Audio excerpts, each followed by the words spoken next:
Bhargav case ఏమైంది? ఏమిటి అంత ఇంట్రెస్ట్? ఒకసారి ఇంటికి పంపావు కదా. నువ్వేం తెప్పడక్కర్లేదు. నేను చిన్నప్పటి నుంచి పెంచాను కనుక నెలకు 10,000 రూపాయలు ఇస్తున్నాను. నాకు అవసరమైన వాళ్ళ దగ్గర నేను పంపిస్తాను. నేను ముట్టుకున్నానా? కూతురులా పెంచావు, నన్ను ముట్టుకుంటే నీ కళ్ళు పోవా? ఒప్పుకున్నావు కదా కూతురు లాగా పెంచానని. కూతురు దగ్గర కూడా ఇలాగే పంపిస్తావా? ఏ కోపం వచ్చిందా? పారాయి మనిషి కన్న తన్ననేగా నన్ను పావులా వాడుతున్నావు. నీ బిడ్డలిద్దరూ విదేశాల్లో పై చదువులు చదువుకోవాలి. నేను మాత్రం నీ పని చేసి పెట్టడం కోసం పోలీస్ అధికారులకు ప్రభుత్వ అధికారులకు బానిసలవ్వాలి. అంతేగా? ఏమిటి నోటికొచ్చినట్టు పేలుతున్నావు? ఆ రోజు నా చేతుల్లో నీ బాబు చచ్చాడన్న సానుభూతితో నిన్ను చేరదీశాను కానీ లేకపోతే నువ్వేమైదానవే? ఏ గంగలోనూ మునిగి చచ్చేదాన్ని. ఆహా, చూస్తూ ఉంటే నీలో ఏదో చాలా గొప్ప మార్పు వచ్చిందే. ఎవడి ప్రేమలోనే పడ్డావా లేకపోతే ఎక్స్పర్ట్ వాడి వల్ల పడ్డావా? ఒక మహానుభావుడు నా కళ్ళు తెరిపించాడు. ఆ మహానుభావుడు పేరు భార్గవేనా? అవును. అన్యాయంగా ఆ మనిషిని మీరు జైలు పాలు చేశారు. పిచ్చి పిచ్చి వేషాలు వేయకు. నా పేరేం రాజరాజ నరేంద్రుడు కాదు, సారంగధర చరిత్రను తిప్పి రాయించడానికి. ఏరా, దాన్ని కంటికి రెప్పలా కనిపెట్టుకుంటారా అంటే ఆ భార్గవ్ గారి మీద మనసు పెట్టుకున్న సంగతి నాకు ఎందుకో చెప్పలేదు. నిన్ను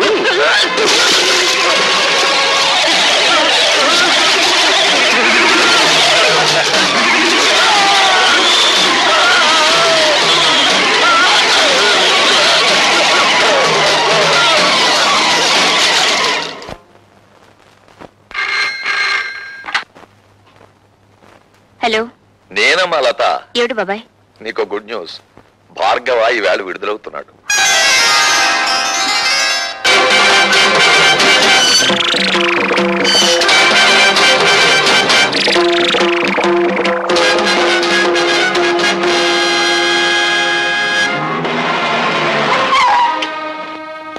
వెల్కమ్ మిస్టర్ ప్రతాపరావు. నాకు పుట్టినరోజు శుభాకాంక్షలు చెప్పడానికి వచ్చారా? పుట్టినరోజా? Of course. జైలుకు వెళ్ళక ముందు ఈ రోజు నా పుట్టినరోజు కాదు, కానీ ఈ బందికాలంలో నుంచి బయటపడ్డ ఈ భార్గవ్కు ఈ రోజే నిజమైన పుట్టినరోజు. మిస్టర్ భార్గవ, ఒక నిర్దోషి దోషిగా జైలు గోడల మధ్య శిక్ష అనుభవించి బయటకు వస్తే అతని మానసిక ప్రవృత్తి ఎలా ఉంటుందో ఒక పోలీస్ ఆఫీసర్ గా నేను ఊహించగలను. ప్రవృత్తిని ఊహించగలరేమో గాని ఈ రోజు నుంచి నా వృత్తిని మాత్రం మీరు ఊహించలేరు.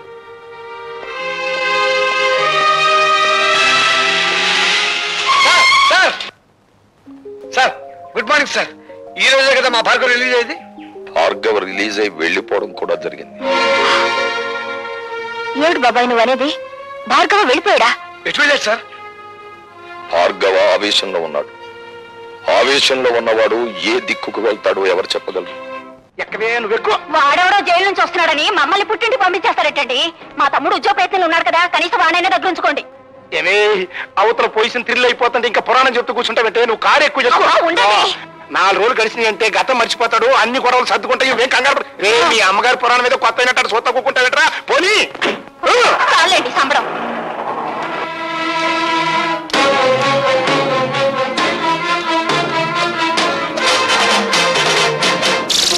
అందరినీ పంపించేశావా? పంపించేశాను. పిచ్చిగాడిదే, నిన్ను చంపితే సాక్ష్యం కూడా లేకుండా చేసుకున్నావు కదరా. నన్ను చెప్తావా? అమ్మో, ఎవడైనా ఎవరి నుంచి అయినా తప్పించుకోవచ్చు కానీ ఈ భార్గవరాముడి చేతుల్లో నుంచి తప్పించుకోలేరురా. నేను నీ పాలిటి మృత్యు దేవత. నన్ను చంపి చేయకండి బాబు, క్షమించండి. క్షమిస్తాను. విధ్వంసకాండ పూర్తయ్యాక విశ్రమిస్తాను.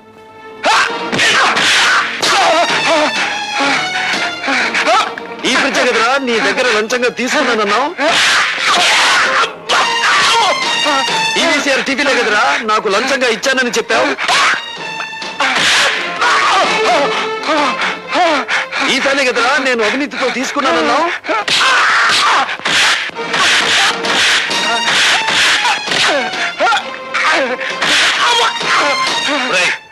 డీసీపీ ఫోన్ చేసి నేను నిన్ను కొట్టానని చెప్పి వద్దులండి చెప్పింది చెయ్యి.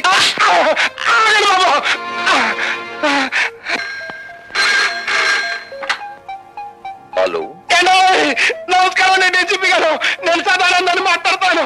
ఆ భార్గవ్ గారు నా ఇంటి మీద పడి నన్ను తుక్కురాజుకుంటాడండి. షటప్.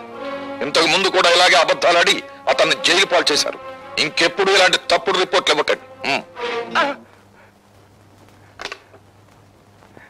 ఏమన్నాడు? నమ్మట్లేదండి. కరెక్ట్. నమ్మడు కాబట్టే ప్రతిరోజు వచ్చి నిన్ను తన్ని పెడతాను. రోజున అవును, వినపెట్టింది.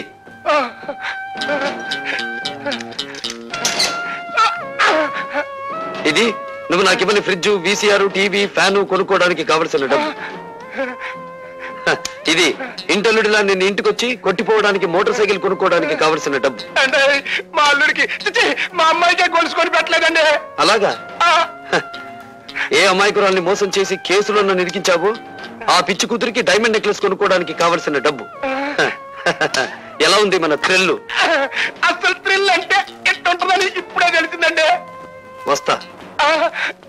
అంటే మీకంటే బంజిపోట్లేనివ్వండి బాబు. అన్నయ్యడండి? ఊరంతా వెతికాను, ఎక్కడా కనిపించలేదు. కనిపించలేదా? అసలు జైలు నుంచి విడుదలయ్యాడా? అయ్యాను. నేను విడుదలవటమే కాదమ్మా, చట్టం గొడుగులో, న్యాయం ముసుగులో బందీగా ఉన్న ఈ వ్యవస్థకు గుణపాఠం చెప్పబోతున్నాను.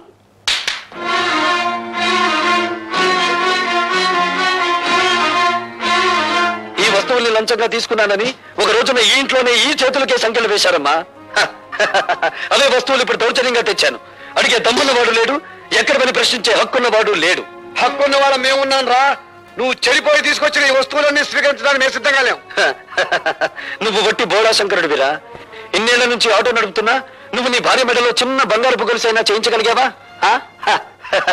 నేను చూడు, జైలు నుంచి బయటపడ్డ కొన్ని గంటలు తిరగకుండా నా చెల్లెలికి కొన్ని వేలు విలువ చేసే బంగారపు నెక్లెస్ తీసుకొచ్చాను, ఈ ఖరీదైన సామాన్లు తెచ్చాను. ఇంకా అన్నయ్య, ఇవన్నీ ఎక్కడివి? నిజం చెప్పాలంటే దోపిడి, అబద్ధం చెప్పాలంటే ఏ ఆగిపోయారే? చెప్పండి. అబద్ధాలు చెప్పడంలో మీరు ఆరితేరిపోయారు కదా. ఒకసారి జైలుకి వెళ్ళి వచ్చినవాడిని కదా, అనుభవం పెరిగింది. ఇంకా మీ బుద్ధి పెడత్రోలు పట్టకముందే దాన్ని సక్రమ మార్గంలో పెట్టాలి. పదండి. లత, ఏమిటిది? మీరు రాకపోతే నా మీద ఒట్టే. పదండి. హలో రాభాగ్వ, కూర్చో. సిడాం. ఎందుకో రమ్మన్నారట? ఉద్యోగం కోసం నిన్న ఒకసారి ఇంటర్వ్యూ చేశాను, మరొకసారి ఇంటర్వ్యూ చేయాలని రమ్మన్నాను. నేను ఇంటర్వ్యూలకు వెళ్ళకూడదని నిర్ణయించుకున్నాను. ఈ ఇంటర్వ్యూ ఉద్యోగం కోసం కాదు భార్గవ, నీ జీవిత భాగస్వామిని ఎంచుకోవడం కోసం. అంటే మా అన్నయ్య కూతురు లతను నీకిచ్చి వివాహం చేయాలని పెద్దలు నిర్ణయించారు. ఈ పెళ్లికి భార్గవ ఇష్టపడటం లేదు. భార్గవ, నీ సమాధానం అనాలోచితంగానో ఆవేశంగానో చెప్పింది కాదు. సునీతపు త్రాసులో బంగారం తూచినట్టు తూచి నిర్ణయించుకున్నది. భార్గవ, నువ్వు తీసుకున్న నిర్ణయానికి నీ బంగారు భవిష్యత్తు ఏమవుతుందో ఆలోచించావా? బాగుపడుతుంది. భార్గవ, అవును సార్, లత తండ్రి దగ్గర ఉద్యోగిగా పనిచేస్తూ నేను లంచగొండిగా అరెస్ట్ అయ్యాను. లత పిన్న తండ్రి నన్ను కోర్టు నుంచి జైలుకి తీసుకెళ్లాడు. సంఖ్యలు వేసిన ఆ చేతులు ఈ కాళ్ళు కడిగి కన్యాదానం చేయించగలవా? అంటే మేము నిన్ను కాపాడలేకపోయినందుకు దాని జీవితాన్ని నాశనం చేస్తావా? లేదు, నా జీవితాన్ని నాశనం చేసుకోవడానికి సిద్ధపడ్డాను. నేను ఎక్కి వెళ్లాలనుకున్నది పూలరథమైతే లతను నిస్సందేహంగా నాతో తీసుకెళ్లేవాడిని. కానీ నేను నడవబోయేది ముళ్ళకంచం మీద. లతను అందుకే నాతో తీసుకెళ్లలేకపోతున్నాను. నీ నిర్ణయం నువ్వు తీసుకుంటే నేనేం కావాలి? మరో మనిషిని పెళ్లి చేసుకో. మరో మనిషిని పెళ్లి చేసుకోవాలా? ఎంత తేలిక అన్నావు భార్గవ. నువ్వు నా శ్రేయస్ కోరే చెప్తున్నావా? నీ శ్రేయస్సు కోరుకోకపోతే వెంటనే నేను పెళ్లి చేసుకునేవాడిని. నిన్ను నీ ఆస్తిని ఇష్టం వచ్చినంత వరకు అనుభవించి నా దారిని నేను వెళ్లి కసి తీర్చుకునేవాడిని. ఎవరి మీద నీ కసి? సమాజం అంటూ ఉంటే నేను అందులో భాగస్తుణ్ణి, సంఘం అంటూ ఉంటే నేను అందులో ఒకణ్ణి. అందుకే వ్యక్తిగతమైన కక్ష పెంచుకున్నాను. నా భవిష్యత్తుని, నా తండ్రి ప్రగతిని నాశనం చేసిన ఆ రాజశేఖరం మీద పగ తీర్చుకుంటాను. పగ తీర్చుకుంటే ఏమొస్తుంది? పెళ్లి చేసుకుంటే ఏమొస్తుంది? భార్య, కాపురం, బిడ్డలు, జీవితం, సుఖ సంతోషాలు. ఇవన్నీ నిజమైతే మీరెందుకు పెళ్లి చేసుకోలేదు? తడుముకోవద్దు. తడుముకున్నా మీకు సమాధానం దొరకదు మిస్టర్ ప్రతాపరావు. పెళ్లి చేసుకుంటే మనిషికి శారీరక విశ్రాంతి లభిస్తుంది, పగ తీర్చుకుంటే మానసిక విశ్రాంతి లభిస్తుంది. మిస్టర్ భార్గవ, రాజశేఖరం చనిపోతే అతని కుటుంబమే నష్టపోతుంది. కానీ నీలాంటి అభ్యుదయవాది చెడిపోతే సమాజం నష్టపోతుంది. సమాజానికి అవసరమయ్యే నీలాంటి వ్యక్తులు దేశ ప్రగతికి అడ్డుపడకూడదు. ఇప్పుడు నాకు దేశం కంటే ముందు తండ్రి ఆత్మశాంతి ముఖ్యం. దానికోసం ఏదైనా చేస్తాను. అదే ఆఖరి మాట. కొత్త జీవితానికి మొదటి మాట.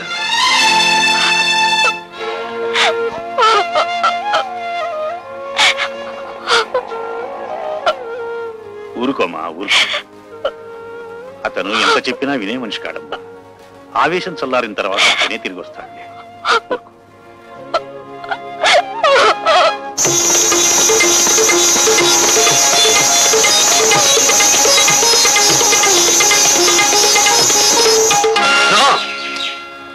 ఆనందానికి ఆనకట్ట వేయకు, సంగీతానికి సంకెళ్ళు వేయకు, పల్లవి రాకముందే పాటను మింగేయకు. నా కోసం మళ్ళీ వచ్చారా? నన్ను రప్పించిన నీ అందానికి నా జోహార్లు. ఈ కొత్త దారిలో నాకు నడక నేర్పు, ఈ కొత్త జీవితంలో నాకు మాట నేర్పు. వీల్లేదు, మీరు ఇలా కావడానికి వీల్లేదు. నో, నువ్విలా మాట్లాడడానికి వీల్లేదు. ఇక మనకన్ని ఆటలు పాటలు మజాలే. రా.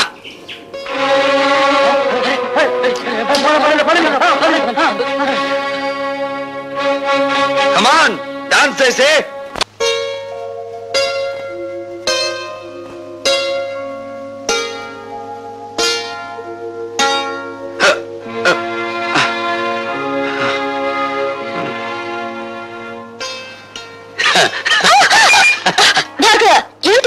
రోజా డార్లింగ్, ఇంకా చూపుల దగ్గరే ఉన్నావా? చా చా చా చా చా చా. ఏమీ బాగోలేదు. కమాన్. వదలండి భార్గవ, ఇదే పని నేను చేశానని కోపంతో నా చెంప పగలగొట్టారా? నేనలా మీ మీద చేయి చేసుకోలేను. అందుకే నేను మీకు నమస్కారం చేస్తున్నాను. మీరు వెళ్ళిపోండి. రాజశేఖర్ మీద కక్ష సాధించాలనుకుంటే ఇలా కాదా? ఆ పని మీరు చేస్తానంటే నేను సాయపడతాను. రాజశేఖర్ మీద నీకెందుకు పగ? ఆ పరమ నీచుడే మా నాన్నగారు చనిపోవడానికి బాధ్యుడు. నీ తండ్రి పేరు? జనార్దన్ రావు. రోజా, నీ నాన్నను అడ్డం పెట్టుకుని ఏ వ్యక్తిని రాజశేఖరం హంతకుని చేశాడో ఆ ఠాగూర్ నా కన్న తండ్రి. అవును రోజా, ఆయన జైల్లో చనిపోయే ముందు జనార్దన్ రావు కూతురు ఎక్కడున్నా వెతికి ఆమెకింత మేలు చేయమని కోరాడు. మేలా? ఆ పని నువ్వు చేయలేవు. అది అనుకున్నంత సులభము కాదా? నా జీవితం నాశనమైంది. నా మేలు కోరితే రాజశేఖర్ మీద పగ సాధించా. ఈ అభాగ్యరాలు నీకు రుణపడి ఉంటుంది. వాడి ఎంత చూసి నీ తండ్రి ఆత్మకు శాంతి కలిగిస్తాను.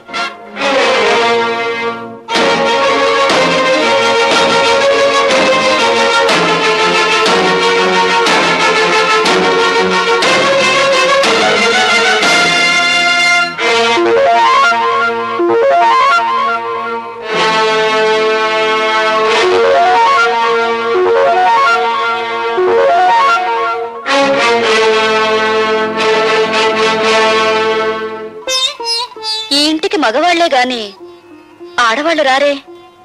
ఇంతకీ ఎవరు మీరు? నీలా తీగిన గాలిపటాన్ని కాదు, నీలా ఇంగిలి విస్తరాకుని కాదు. ఉపమానాలు విసురుతున్నారు. మీరు రచయిత్రా? నేనెవరైతే నేనులే. నువ్వేం చేయకూడదో చెప్పిపోవడానికి వచ్చాను. నాకు శాసించడమే అలవాటు గాని శిరసా వహించడం అనేది చేత కాదు. ఆ పొగరే నీ కళ్ళు నీ నెత్తి మీదకి వచ్చేలా చేసింది. నెత్తి మీద మా కళ్ళు లేకపోతే ఆకలి పెంచుకుంటూ వచ్చే రసికులందరూ మా కాళ్ళు పట్టుకోరుగా. నువ్వు ఆడదానివా, ఆడించేదానివా? ఆటలు ఆడిస్తాను, రాగాలు తీయిస్తాను, నవ్వులు నవ్విస్తాను. ఏడవకుండా ఇతరుల్ని ఏడిపించగలవు కూడా. అవునా? నువ్వు ఒట్టి రచయిత్రవే అనుకున్నాను. శూర్పణఖలా ఉన్నావే. కాదు, రాముణ్ణి ప్రేమతో కోరుకుంటున్న సీతను నేను, కామంతో దోచుకోవాలనుకుంటున్న శూర్పణఖవి నువ్వు. నా మీదంత నింద వేస్తున్నావే. నీకేం ద్రోహం చేశాను? ప్రేమ పెళ్లి అనే పదాలకు అర్థం తెలుసుకుంటే నువ్వు నాకేం ద్రోహం చేశావో నీకే తెలుస్తుంది. ప్రేమ ప్రేమ అనే పదానికి అన్నప్రాసన రోజునే నీళ్లు వదులుకున్నాను. పెళ్లి అనే మాటకి అక్షాభ్యాసం నాడే అర్థం మర్చిపోయాను. శీలాన్ని సమర్థబంతిలోనే చుట్టి వీధిలోకి విసిరిపారేశాను. అవేమీ ఇక్కడ దొరకవు. సుఖం భోగం అనే రెండు మాత్రమే ఇక్కడ దొరుకుతాయి. మీ చేతుల్లో చిక్కుకున్న విలాస పురుషుల భార్యల కన్నీళ్లు దొరకవా ఇక్కడ? మీరు భార్గవ భార్య? ఆ అదృష్టానికి నువ్వే దూరం చేస్తున్నావు. చూడండి, భార్యకు భర్త మీదే అధికారం ఉంటుంది, కానీ విలయానికి ఊళ్ళో వాళ్ళందరి భర్తల మీద అధికారం ఉంటుంది. షరాప్! కోపం దేనికి? ఇంకా పెళ్ళవకుండానే ఆయన మీద నువ్వు అధికారం చేయాలనుకుంటే నా పక్కదాకా వచ్చాడే, మరి నేనెంత అధికారం చెలాయించాలి? విలయానికి ప్రేమ విలువ తెలీదు. గుప్పెడు మల్లెపూలతో, అప్పు తెచ్చుకున్న నవ్వులతో, దాచిపెట్టుకున్న వయసుతో మగవాణ్ణి సొంతం చేసుకోవాలని చూస్తారే గాని గుప్పెడు మనసుతో కాదు. ఆ మనసు నాకుంది. ప్రేమించిన వాడు దూరం అయినప్పుడు ఆ మనసు పడే తపన, ఆవేశాన్ని ఈ ప్రపంచంలో ఏ శక్తి ఏమి చేయలేదు. నువ్వెంత అమ్ముడు పోయే ఆడదానివి. for more videos, Please subscribe to iDream. Please subscribe to iDream. Please subscribe iDream. And please subscribe to iDream. For more videos, subscribe to iDream. Please like, share and subscribe to the channel. Congratulations, iDream. Subscribe to iDream. Subscribe to iDream. so subscribe to iDream Media. iDream కి iDream team అందరికి huge congratulations. Please subscribe iDream Media. Please subscribe to iDream. Subscribe iDream. Please subscribe to iDream. iDream అంటే నా కళల channel subscribe చేసుకున్న నోరు తిరుగుతలేదు మీరైతే గంట గుర్తు కొట్టండి. For more such videos, please subscribe to iDream. Subscribe to iDream. Please subscribe to iDream. Please subscribe iDream Media. Please do subscribe to iDream. Please subscribe to iDream Media. For best entertainment and information please subscribe iDream. And don't forget to subscribe to iDream.